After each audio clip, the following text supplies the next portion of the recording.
What's going on, everybody, and welcome back to a new episode of the podcast series. And today, I'm going to be recapping the Elimination Chamber pay-per-view. But before we get to that, make sure to like this video, leave a comment, subscribe for more content. I'm going to try to get some more content out. But anyway, here we go. Elimination Chamber. The pre-show, it was a fatal four-way between Elias, Mustafa Ali, Ricochet, and John Morrison for an opportunity to fill in for Keith Lee as he was not medically cleared to compete for the United States title. So the winner of the Fatal 4-Way would get an opportunity later down the road in a triple threat match with Lashley and Riddle. And Morrison won after Ricochet got attacked by Retribution. Mustafa Ali was distracted. Morrison rolled him up. It was a very, meh, I didn't care type of match on the pre-show. A filler, who cares? The winner wasn't going to win the title anyways kind of match. But, it's whatever, so we're not going to spend too much time on it.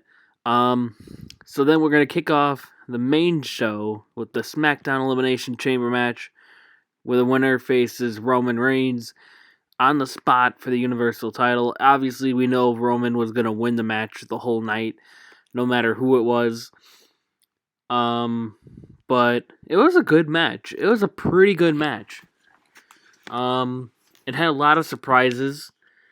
They've been building up Cesaro with him getting a lot of momentum into this match. Kevin Owens was also a possible winner, but Owens was eliminated early by Jey Uso, and then Cesaro was eliminated by Jey Uso as well, and then Daniel Bryan went on to win the SmackDown Elimination Chamber match by putting the knees up when Uso went off for a splash from the top of the cage, hit him with a knee, and then 1, 2, 3, and then Bryan was out. Roman came down to the ring then, and then it was time for the Universal title match, where Bryan almost won, actually, right away. Roman was going for the spear. Daniel countered into the no lock or yes lock or whatever it's called now. Yes lock. My bad. But I think that was a very, good way to give Daniel at least a chance to win it, not make it look like it's just a spear and then it's over. Like, that'd be a waste of time. They at least put, some time into it. But it was still like we know who was going to win this match type of match. Because Daniel Bryan just went through 40 minutes of Elimination Chamber match. And, yeah, Daniel Bryan passed out to his Roman's new submission hold. I've already forgot the name of it. The chokehold. And, yeah, it was over. And then Edge speared Roman after the match. And now we have a match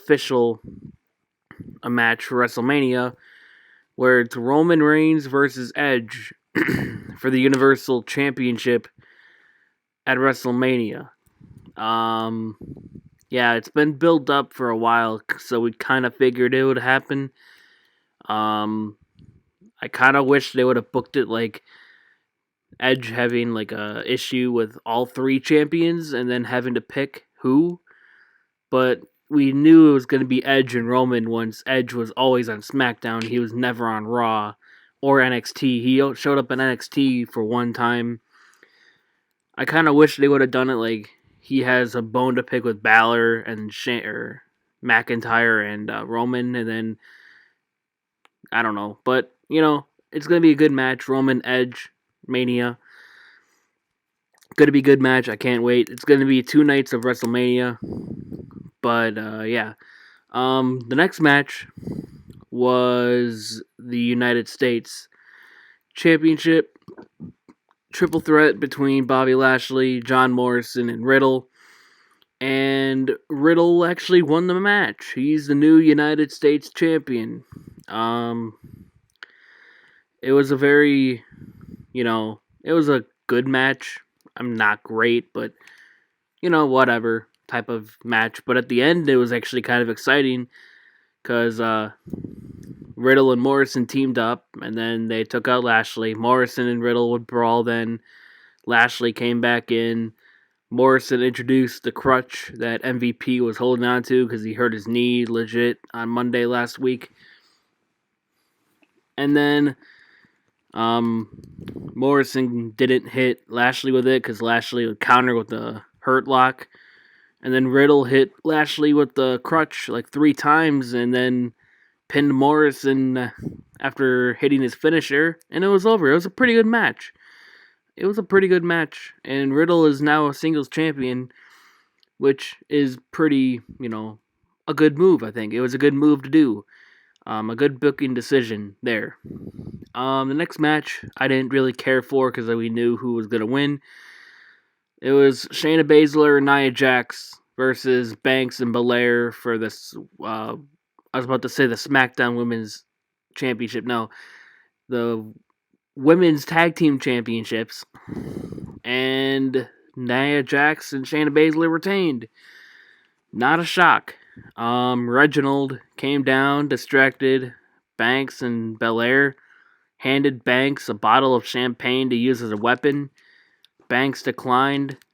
The referee took it out of Banks' hands, and Nia Jax came from behind.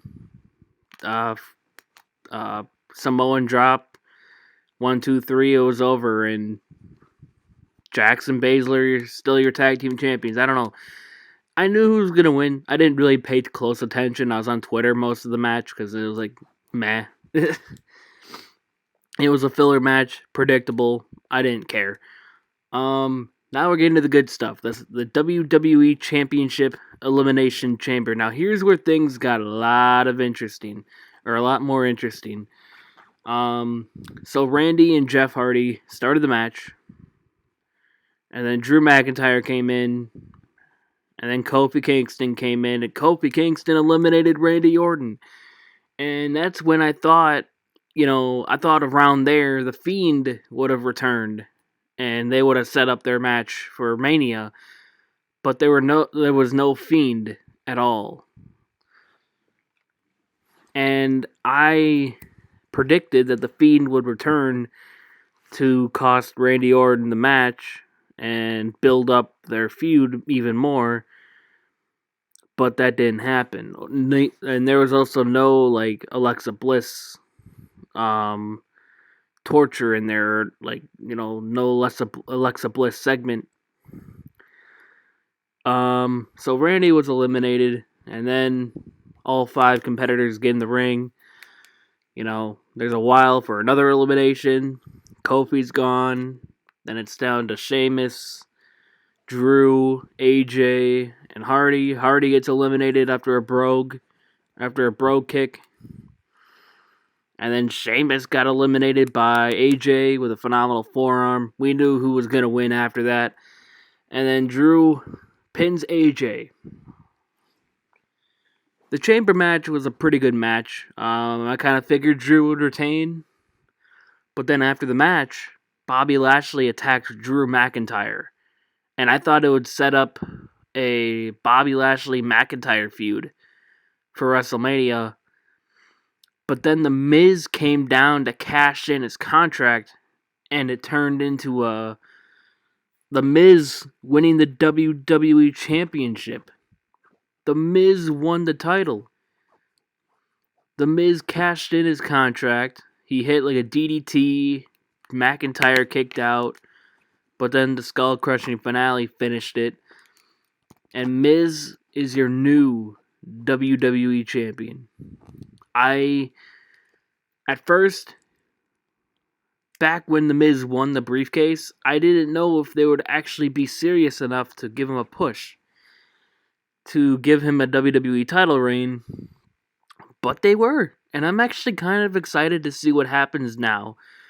I think The Miz deserves it, but I'm kind of curious. What do they do? Are they gonna have The Miz headline WrestleMania again with the WWE title?